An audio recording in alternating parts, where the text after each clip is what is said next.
We've been talking about durability of resistance, and Zach and I have both been interested in measuring this durability that we call adult plant resistance. So what I'm going to talk to you about is some data that we collected in Ethiopia. Gabriel Abraha, Dr. Abayo, Dr. Buta, and myself have collaborated on developing this information. So I think you've all seen this before. This is Ravi's interpretation of Doug Knott's adult plant, non-specific adult plant resistance to rust.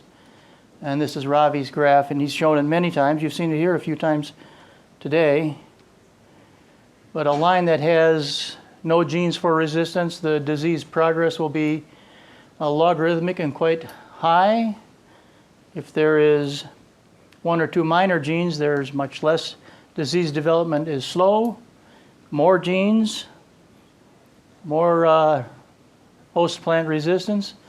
And if you have 4 to 5 minor genes, Ravi calls this near immune response. And so I've wondered about the lines on that graph for some time. When I ask Ravi or anyone what the confidence intervals are around any one of these lines, there's no answer. We simply don't know, I believe.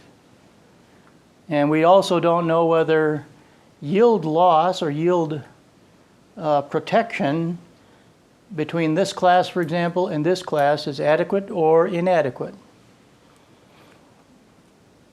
So I've tried to craft a hypothesis, and I've had quite a bit of trouble with it. This is my first attempt. There is no difference between a visual estimate of yield loss as measured by a visual score of percent and reaction type. Very often we have symbols like this. It's 30 MR. Somebody else will say it's 40 MS, and so on. But what is the estimate of actual yield loss, and how does that visual rating relate to protection in the field? So we measure actual yield loss by comparing fungicide protected versus non-protected treatments of adult plant varieties. Well, I didn't like that hypothesis very well. I said, well, there's no difference between a visual estimate of yield protection as measured by a visual score and the observed estimate of protection with APR.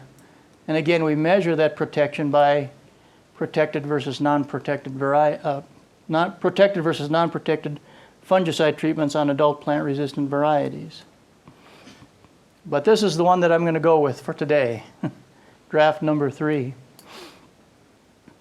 There is no difference in the response of adult plant varieties to PGT, that's stem rust, for yield protection as measured by estimates of observed yield protection with fungicide treatments.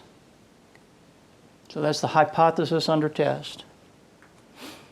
This is the trial design for this experiment. It's a split plot arrangement of treatments in a randomized complete block design. The whole unit is the variety. There are 5 of them. The sowing density is 150 kilograms per hectare. The subunit is a level of fungicide protection. And in 2013, we had two levels of protection. There was no fungicide and one fungicide application. And then in 2014, we had 3 subunits: 0 protection, 1 fungicide application, and 2 fungicide applications. In 2013, we used Tilt, and in 2014, we switched to Rex Duo, which is registered. Both of them are registered in Ethiopia. 2 locations each year, two locations in 2013, 2 locations in 2014. Plots were 8 rows long, 5 square meters trimmed to 6 rows and 3 square meters. There were 3 replicates in the experiment, and it was bordered by a susceptible inoculated spreader.